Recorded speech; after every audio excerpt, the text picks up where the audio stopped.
you, volunteer. Use some of the dollar bill this time, though. You got one in that white tank top back there? Yeah. With the bow in your hair. Here, stand all the way up on that bench there for me, so everyone can see you. Yeah, right where you are. Hop all the way up there. And got a dollar bill?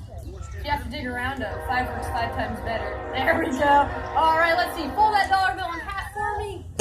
And actually, one more fold the other way to make a nice small square. You got it. The most important question now. Are you afraid of birds? Good answer. Hold that straight out to your side, the tips of your fingers, and arm all the way straight, just like that. And hold really still. Don't move a muscle. All the way out there, Frankie. Hold still. Don't move. And grab that dollar. Got it? Good. Show what you do with all that money you find out there. It goes right in my pocket. I love this bird. Thank you. You're great. You a volunteer of the 10. No one ever goes for that. I bet you want this back. This is the fun part. Actually, stand back up on that bench again there for me. This time, hold out both arms, though. One out to either side. Other arm, too. There you go. Got the camera ready? Now, flap really hard. Fly down here and get it. All right, that doesn't work. Just hold out one arm.